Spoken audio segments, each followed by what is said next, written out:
sabe de qué estoy hablando y hace como de 15 años eso, así que mejor no saberlo. Entonces, está el aviso puesto en un instante, y por ese aviso 6.000, 7.000, 10.000, 11.000 pesos. Se le junta la cabeza a 10, 15 avisadores y se hace la diferencia ahí. El problema para el periodista es que después tiene que ser libre. No puede traicionar a aquel que llamó por teléfono. Los periodistas nunca tienen que vender avisos. Jamás tienen que sentarse con un avisador potencial. Nunca en su vida. Y nunca mandar a uno de sus colaboradores conocidos que vende avisos. Porque el otro igual está sabiendo qué es lo que ocurre. Yo debo confesarles algo. Hablando de periodismo independiente, por mis arreglos con la radio, históricos arreglos con la radio, yo tengo como 10 anunciantes propios. Mis anunciantes, si ustedes prestan atención, son bizcochitos Don Satur, el Club San Jorge, lentes Francioni, comidas para perros, que no sé por qué, si es una indirecta, siempre tengo algo que referido a los perros. Esos son mis anunciantes, nunca un banco, nunca Repsol, nunca un gobierno de ningún lugar. De esto hay que cuidarse. Entonces, cuando uno ya llamó al gerente general de Repsol, que es por donde uno va porque tiene confianza y lo conoce. Los periodistas conocen mucha gente en la mayoría de los casos. Entonces le pide al gerente, mirá, quiero un aviso, quiero un auspicio. En ese momento se firmó un contrato en abstracto por el cual hay complicidad. Porque si uno está traicionando, como me llamaste y me pediste un aviso y ahora que tengo un problema, no me llamas por lo menos para preguntarme qué es lo que yo opino y qué es lo que quiero decir al respecto. Y ahí se rompe prácticamente una regla de oro del periodismo, que es el estar de alguna manera atado a los intereses de aquellas personas que tiene que juzgar. Para hablar un poco de independencia, seguramente el tema va a volver y me voy a acordar de algún otro tipo de ejemplo. Seguimos, sí.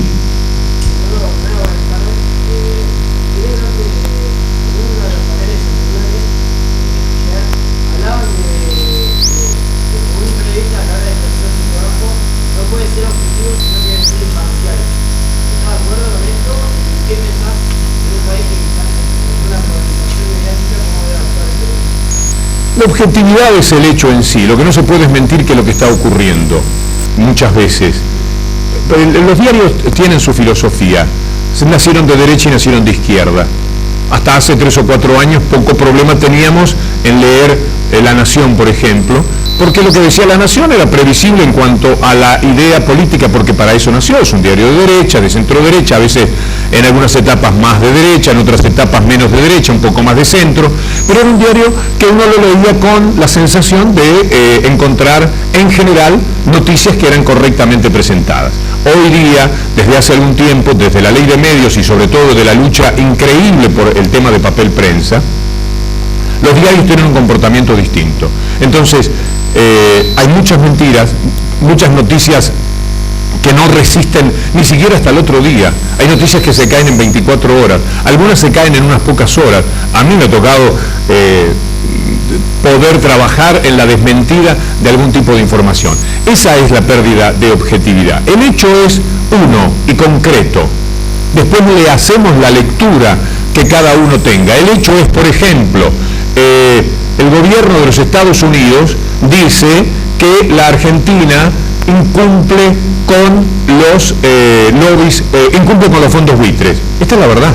El gobierno de los Estados Unidos ha dicho que es una macana que la Argentina no pague los bonos que debe a los tenedores de fondos que nosotros les llamamos buitre. Esa es la noticia. Ahora, la lectura del diario La Nación es con economistas y con un sesgo determinado, que es una barbaridad, que esto compromete la imagen del país y que el gobierno argentino tendría que pagarles a quienes se quejan. ¿Cómo se quejan? Fondos buitres, fíjense cuál es la palabra. Se quejan a través de los operadores que tienen políticamente, generalmente del Partido Republicano, en el Congreso de los Estados Unidos.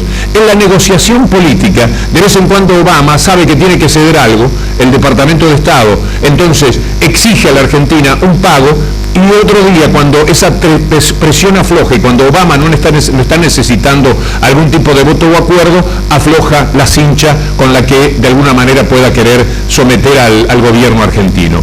Entonces, esa es la lectura que hace el diario de La Nación. Está bien, es su manera de ver el mundo, su manera de ver las libertades que hay que tener. Página 12 lo va a ver de otra manera. Página 12 va a decir lo que yo también diría, pero esto ya está dentro de la opinión y de la filosofía de nuestra manera de ver el mundo.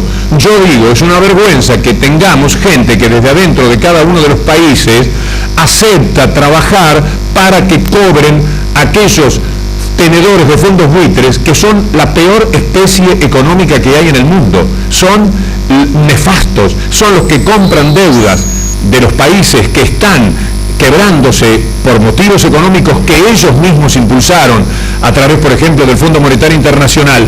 Compran esos bonos, los mantienen al precio que tienen real esos bonos, mientras otra gente que no piensa en especular acuerda, como se hizo con el gobierno argentino, por el 25 o el 30% del valor, y pierde lo otro porque sabe que esa deuda era una deuda injusta.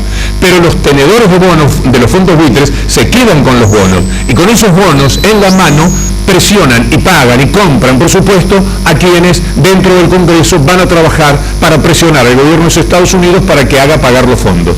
Toman un gobierno más o menos liberal, más o menos interesado, más o menos cómplice, con el manejo de los economistas locales que ven ese mundo como la panacea y que alguno de ellos puede tener algún tipo de interés económico, y esos gobiernos pagan. Cuando esos gobiernos no pagan, tenemos el tira y afloje al que nosotros asistimos. Pero esto no es problema, porque esto es la obligación. Ustedes que son periodistas, que están obligados a leer todo permanentemente, no se puede leer tan solo el diario que nos gusta. Es mejor todavía, yo el primer diario que leo cada día es el diario de La Nación. Es decir, necesito la vereda de enfrente del mundo que yo veo. El diario de La Nación ve el mundo de una manera, y lo digo casi respetuosamente, o directamente en forma respetuosa. Yo necesito saber qué es lo que ellos dicen y su manera de defender el mundo en el que creen, para pertrecharme de los elementos que hacen al mundo que yo tengo. Lo grave es cuando después se cae en algo que es una mentira. Ahora no me acuerdo de alguna, seguramente va a aparecer. Circunstancias en las cuales uno llama a una persona y le dice, usted dijo tal cosa, hace poco fue... ya va a aparecer. Una persona que en el mismo momento en que estaba el título del diario, yo le decía, usted dijo tal cosa, y él decía, no, eso no era verdad. Y al rato aparecía la desmentida, nunca con la eficacia y la potencia, porque cuesta mucho decir que uno no tenía razón. Es tan aliviador hacerlo, nunca dejen de hacerlo dentro de lo posible. Es muy aliviador, pero es muy costoso, da muchísimo trabajo hacerlo. O sea que periodismo imparcial, periodismo objetivo, sería el que toma el hecho respetuosamente y después hace la lectura. Y no hay problema en la lectura. ¿Por qué? Porque yo sé desde dónde me habla La Nación y sé desde dónde me habla, por ejemplo, Página 12, para tomar dos elementos extremos. Y leyéndolos a los dos, en realidad es que más o menos termino componiendo una idea aproximada a lo que me puede ser útil para el desarrollo de mi propio trabajo. Seguramente después vamos a hablar también del periodismo neutral, etcétera, pero poco a poco, así no me voy muy largo y aburro con las explicaciones.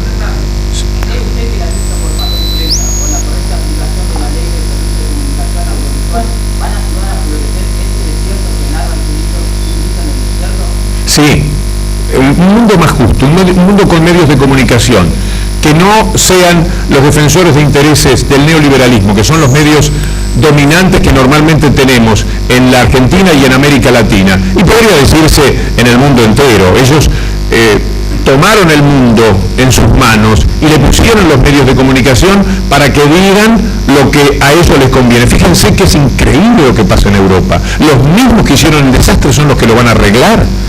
Es decir, Rodrigo Rato estaba en el Fondo Monetario Internacional, ahora es el que fundió el Banco Bankia. Esos y los economistas son los que van a arreglar el desastre que ellos hicieron desde los lugares donde estaban. No hay economista, ni Monti, ninguno de esos que no se ha trabajado para los grandes conglomerados de intereses corporativos que hay en el mundo. Todos ellos vienen de allí, por supuesto que son personas preparadas, por supuesto que son capaces. El problema es que ven el mundo de una sola manera, de una manera en la que lo que corre es el libre mercado, la libre competencia y todo ese tipo de libertades que ya sabemos perfectamente a dónde llegan. El Estado tiene que ser chiquito, tiene que simplemente estar para favorecer ese mundo de negocios. Si controla demasiado ya es un Estado autoritario y cosas por el estilo. Esta es la cultura que ellos hacen. Muchachos, cuando ustedes nacían en los 90, de ninguna manera se hubiera podido llevar a cabo la salvajada que significaron aquellos años sin que los medios de comunicación, a través de la televisión y los propios diarios, nos estuvieran diciendo que eso era lo que correspondía hacer, que el Estado era una porquería. En vez de decirnos cómo podemos hacer un Estado eficiente, en vez de discutir esto decían el Estado es el que nos sirve. El Estado no existe, el Estado es nuestro padre. Sin el Estado no somos nada, sin el Estado no hay salud, no hay educación, no hay nada, porque nadie puede pensar en nosotros mismos como todos nosotros al mismo tiempo. Nada menos que eso es el Estado, por lo menos en mi concepto. En consecuencia, quienes quieren un Estado pequeño están jugando para ellos, porque el Estado pequeño les sirve a los más fuertes y a los que vienen históricamente más fuertes. Les sirve a los que se quedaron con los campos cuando tiraban un cañón y decían hasta 300 kilómetros donde cayó el cañón es para los Anchorena. Les sirve a los que se quedaron con el mundo en determinado momento y después pusieron las leyes, armaron los códigos, etcétera, etcétera, le pusieron un cúmplase y estuvimos atados y estamos atados para siempre a lo que además ellos llaman la seguridad jurídica. Y ese es el mundo que ellos van a defender siempre. Bueno, nosotros por lo menos tenemos que saberlo y defendernos. Cuando hablamos de la ley de medios, cuando hablamos de pluralidad, lo que queremos es que esos medios que piensan de esa forma tengan medios del mismo poder que no hayan nacido mucho más tarde. ¿Qué va a hacer Página 12 contra Clarín si le lleva no sé cuántos años? Contra Clarín y contra La Nación y contra todo lo que ellos fueron creando a través de todos estos años y contra toda la cultura liberal que existe en el país. Muy poco. Entonces, se llega a discutir por papel prensa. ¿Qué les parece? Es increíble que tengamos que discutir esto. La discusión es, ¿pueden ser dos diarios dueños de todo el papel con el que se editan los diarios en la Argentina? Resiste análisis esta pregunta, es lo que estamos discutiendo, es lo que ellos están defendiendo. Es por esto que prefieren que los pastos se incendien en el país antes de tener que entregar lo que para ellos significa un gran negocio, no papel prensa, lo que hacen a través de papel prensa. Papel prensa con gran desvergüenza da cero ganancia, no gana un peso papel prensa, porque ellos consiguen ganar a través del papel que se dan, del papel que se compran, del tamaño que le dan a sus diarios. Cuando vos no habías nacido, Crónica era grueso así. Yo trabajaba con Héctor Ricardo García en Radio Colonia. Tenía una plaqueta que decía que había vendido 750.000 ejemplares en una sola tarde. Cuando llega el tema de papel prensa, a García le empezaron a dar cada vez menos papel, hasta que el diario quedó de 8 hojas, mientras que los diarios de ellos crecían y te llenan de suplementos y de revistas, hasta el punto que casi te compone una situación cultural de la que no tenés escape, por la cual tenés que comprar ese tipo, darte por lo menos esa información. La gente no se anima en esa cuestión cultural, ni siquiera que haya diarios que no siendo eso sean su primer diario. En general, esta es una observación personal que no se compadece con ninguna encuesta, pero me gustaría que se haga, es que la mayoría de la gente se da el otro diario, pero en líneas generales le cuesta muchísimo prescindir de este diario. Sacarse de encima el hábito de comprar un diario culturalmente es una cosa realmente muy difícil. Aprovecharon todo eso, con el papel, juntaron la cabeza de los medios de comunicación escritos del resto del país, son los dueños de La Voz del Interior, son los dueños de Los Andes, son los dueños de unos cuantos diarios, los más importantes, los que fijan posición.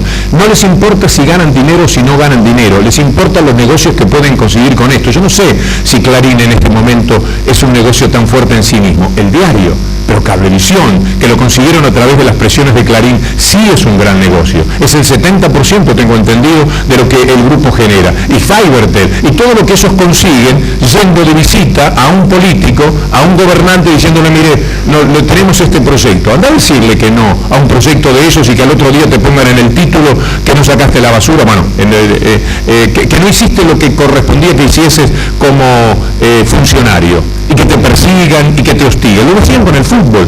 ¿De dónde los conozco yo a todos estos verdaderos mafiosos que hay en los medios de comunicación? Del fútbol. ¿Vos por qué crees que le pasa a River estar en estos momentos donde está? A River le pasa porque a River llegaron un tipo de dirigentes que eran operadores de los intereses de Clarín adentro y que por lo tanto tenían protección. Infestaron al club de Barras Bravas, hicieron unos negocios que eran la ruina para los clubes.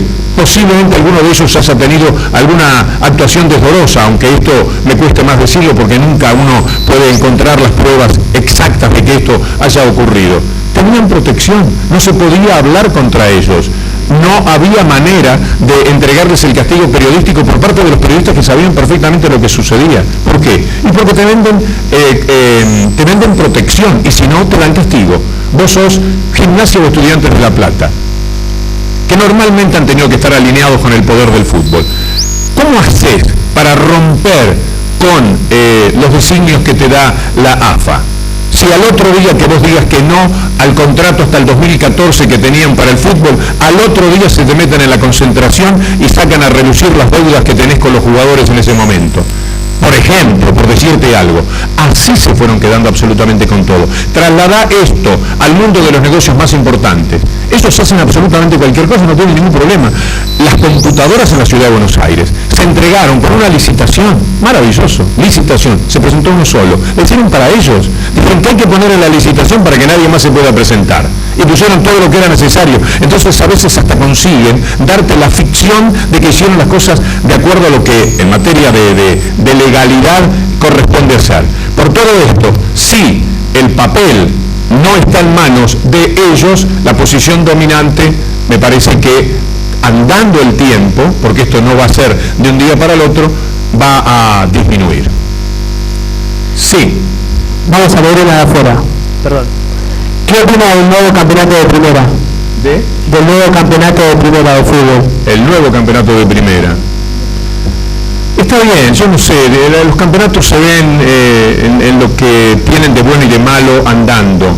Por ejemplo, una gran discusión de los futboleros de aquí será si quieren campeonatos cortos o campeonatos largos. Yo llevo, ¿cuántos años llevamos de campeonatos cortos? 20 más o menos, desde los 90, ¿cómo le va? 21. Bueno, en el 90 fue el primero, 21 años de campeonatos cortos. Yo todavía no sé si abogar por los campeonatos cortos o por los torneos largos. En realidad ahora ya me estoy inclinando a este tipo de campeonatos cortos. Por lo tanto, los tipos de descenso, la justicia con la que se resuelvan los campeonatos es algo que vamos a ver andando el tiempo. No me animaría todavía a decir algo con lo que sepa que voy a estar de acuerdo dentro de un año o de 2 años.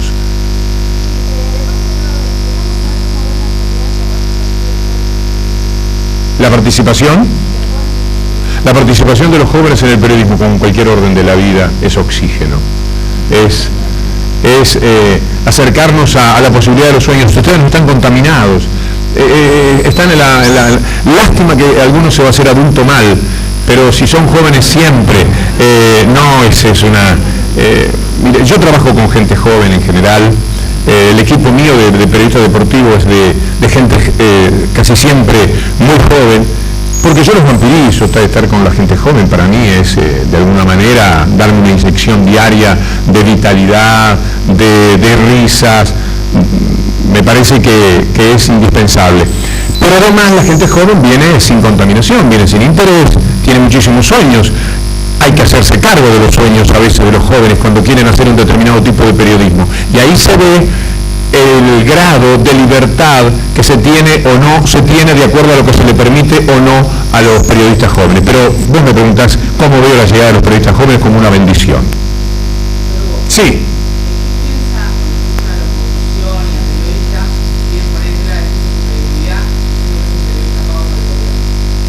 Periodista pago por el gobierno. Yo les quiero decir que no hay periodista que no reciba dinero del gobierno en ejercicio de esta profesión.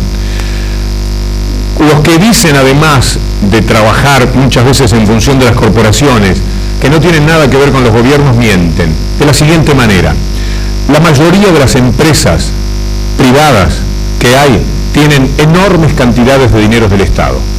Bancos. Tomemos Molinos, que es uno de las empresas que por productos más anunciantes nos da los medios de comunicación. La cantidad de dinero que hay del Estado ahí creo que es del 30%.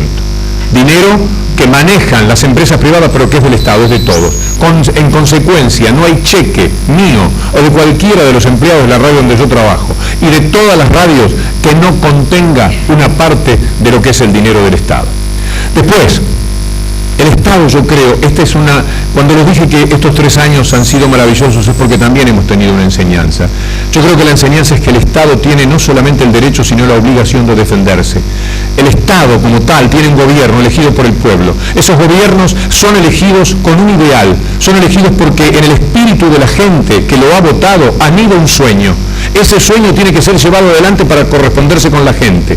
Pero ese gobierno, cuando quiere llevar adelante esos sueños, puede tener enfrente absolutamente a todos los intereses corporativos que se puedan dar manifestados a través de los medios de comunicación. Si no se puede defender porque los medios poderosos están en manos de esos intereses corporativos y porque el Estado no puede darse la posibilidad también de tener sus propios medios, de tener sus propios voceros, de tener su propia gente luchando desde adentro, ese sueño no se cumple. En consecuencia, lo que tenemos que apreciar desde mi punto de vista es buscar la filosofía que sostenga que los gobiernos y los estados, porque el gobierno es el Estado, el gobierno no es una entelequia, el gobierno es parte del Estado elegido para que administre los bienes de todos nosotros. Y si se le da al gobierno, el Ministerio de Educación, y se le dice usted con la educación haga lo que le parezca durante estos 4 años, y lo hace mal, lo sacamos. Usted con el Ministerio de Salud, nada menos, haga lo que le parezca. ¿Por qué no en el rubro comunicaciones no va a haber el derecho de establecer cuáles son pautas también para defender al Estado desde adentro del Estado? Esta es una idea arriesgada, si se quiere un tanto nueva, que merece discusión, que merece que le afinemos un poquitito el lápiz hasta desarrollarla como una verdadera filosofía, pero que anida en mi corazón. De ninguna manera el país sería lo que es, y lo voy a decir con todas las letras o con todos los números, si no fuera por 678. No hay un país que sea igual si no tenemos en estos últimos 3 años un programa de televisión que desde dentro del Estado haya defendido el Estado como lo ha defendido. Podemos encontrarle defectos, podemos encontrarle errores, pero el país no sería el mismo porque jamás hubiésemos visto la capacidad de mentira que había desde el otro lado en los ataques que se recibían los gobiernos y los gobernantes. Quiero decir que ese programa que está dentro del canal estatal y que muchísimos dicen se sirve de los dineros del Estado, debo señalar que lo más probable es que le dé dinero al Estado. Yo he tratado y nunca me han querido responder porque dicen que esos no quieren recorrer ese camino. Yo tengo la certeza de que 678 debe ser en sí mismo un buen negocio, es decir, es probable que le dé alguna ganancia al Estado y no que le esté tomando dinero al Estado. Pero si no fuera así, yo soy partidario de que haya mecanismo de defensa. Y si no, muy sencillo, que permitan que 678 salga en TN. Que 678, de verdad lo digo, lo que tiene que haber es una voz disonante, que tengan esas capacidades. ¿Qué le falta a Canal 7? Encontrar un camino para que también tengan sus programas sectores opositores. Esto es algo en lo que tienen que afinar también la filosofía con la que se conduce. Que haya un poco más de discusión cruzada, como esta que podemos llegar a tener nosotros. Pero como venía el país, como venía la sociedad y como venía el periodismo, era absolutamente indispensable que alguien empezase a trabajar sobre el rostro invisible que tenía el periodismo que se hacía y que respondía a un tipo de interés que hubiese conseguido que el gobierno a la larga finalmente se cayese. ¿Bien? Dale nomás.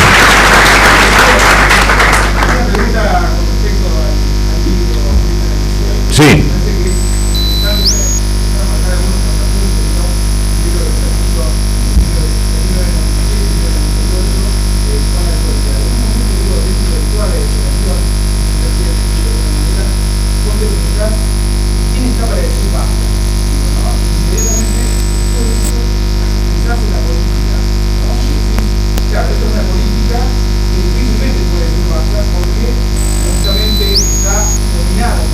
Ustedes escuchan lo que dice él, más o menos, bien. Sí. Él dice que en el libro hablo de que la política es la que tendría que salirle al cruce. Bueno, en los años 98, ustedes hay cosas en las que el libro puede servir de alguna manera, ojalá que les sirva, para que vean qué es lo que se discutía entonces. En aquel momento, la política había entregado absolutamente todos sus atributos, había sido despojada de su dignidad. Lo que mandaban el país, los que gobernaban, los que llevaban la voz cantante, eran los ministros de Economía, eran los economistas.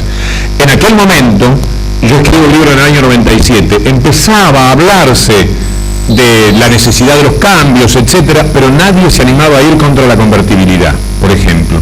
Tanto es así que el gobierno de la Rúa llega defendiendo la convertibilidad y para mantenerla lo trae a Caballo, nada menos. para poder sostener aquella idea, si estaría en manos de los economistas del mundo. Yo abogaba por algo que después se cumplió. En estos años yo creo que la política ha estado por delante de la economía. Cuando usted le pregunta al ministro de Economía, cuando el ministro de Educación le dice al ministro de Economía, quiero tal presupuesto, le dice, no puedo, no hay manera. Y es el que manda.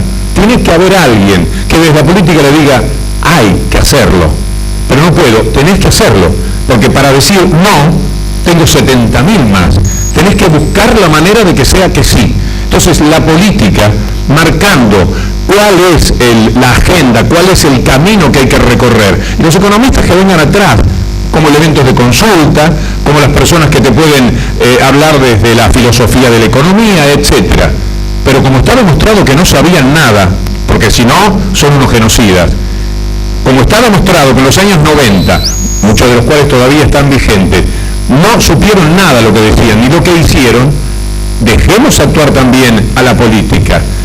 ¿Para qué atacan tanto a la política? Para vaciarla de contenido. Entonces el mundo queda en manos de ella. ¿Quiénes son los confiables? Hasta hace unos años, que esto es algo muy importante también de este tiempo, los medios de comunicación. Los medios de comunicación, ¿para quién actuaban? Para arruinar a la clase política. Por eso es triste apreciar que el otro día, cuando se vota lo de YPF, los radicales votan con YPF y todos los aplaudimos. Al otro día en el diario La Nación, lo que decía la crónica era que habían vendido el voto. Los acusaron de corruptos. En vez de enojarse, de indignarse, de patear la puerta y decir, ¿por qué me dicen que soy corrupto?, se tragaron el sapo, de que le dijeron nada menos que era corrupto. De lo que no se dan cuenta es de que operan contra la credibilidad y el valor de la clase política. En política los radicales solamente podían votar YPF, no por sus convicciones históricas, no porque les hubiera dado una enorme vergüenza votar contra la expropiación de YPF, votaron porque se vendieron. Esta es la idea que le querían dar a la clase política. Y los medios de comunicación dominantes, cada vez que la clase opositora, la clase política opositora fracasó, fueron los que verdaderamente los estigmatizaron, los que los atacaron por inútiles, por no saber qué hacer desde el lugar de opositores que les corresponde, etc. Normalmente es por los propios medios que parecen defenderlo. Y el momento cumbre de todo esto ocurrió cuando la votación de YPF. Y los radicales, en vez de enojarse, yo intenté hacerle una nota a un fuerte integrante del radicalismo el otro día, le digo, vio lo que denunció el diario La Nación, y entonces él, el reportero me dice, sí, dieron a entender. No, yo lo dejé pasar, porque yo no hago notas para discutir con el entrevistado, no me gusta por lo menos ese estilo. Yo digo lo mío con toda la fuerza con la que puedo decirlo, y de vez en cuando lo chequeo con el entrevistado, pero tampoco puedo yo establecer una disputa. Él me dice, no, me sugirieron algo. ¿Qué sugirieron? Los trataron de miserables, los trataron de personas que vendían su voto por puestos de trabajo en el Congreso, ya ni siquiera por dinero. La peor estirpe de corruptos baratos encima. Esto le dijeron al radicalismo desde el diario La Nación, en una nota muy pero muy amplia. Entonces hay un ataque permanente y constante a la clase política que la clase política tiene que saber ver. La clase política está alimentada de muchísimos soñadores. Entre ustedes hay muchísimos políticos. ¿Alguno de ustedes está pensando en robar? ¿Alguno de ustedes está pensando en recorrer caminos de ver cómo ingresan a ser concejales o diputados algún día? Porque el periodismo muchísimas veces es un elemento conducente. No, están queriendo cambiar el mundo y colaborar desde algún lugar por un mundo mejor. Esto es lo que ustedes quieren ahora. Y muchísima gente recorre la vida política detrás de estas ideas. Esa gente de la política se tiene que defender. Y lamentablemente permitieron un ataque muy fuerte en aquellos años en los cuales la clase política no existía. Por eso, entre las cosas que se recuperaron indudablemente en esta década, no puede de ninguna manera discutirse el valor de la política. En el valor de la política está la discusión y los sueños de cada uno de nosotros. Después vemos para qué lado, si vamos un poquito más al centro, a la izquierda o a la derecha. Pero está la política de por medio. Y esto me parece que es algo extraordinario. Y yo cuando escribía el libro pensaba que nunca iba a suceder. El libro es escéptico. Pero el libro, ¿por qué sirve? Entre comillas sirve, siendo escéptico, porque marca el desencanto al que habíamos llegado en los años 96-97, cuando se empieza a escribir este libro. Estábamos en una derrota pavorosa. El mundo era de los economistas, el mundo era de los liberales, el mundo era chiquitito, el mundo no tenía trabajo, el mundo por consiguiente no daba dignidad, no tenía absolutamente nada. Dos elementos: que hay que mantener de lo que se recuperó en este tiempo es la política y el empleo. Con esos dos elementos yo empiezo a negociar alguna otra cosa. Pero si la gente tiene trabajo, tiene dignidad. Si vos ves a tu viejo cruzado de brazos en tu casa, a tu edad,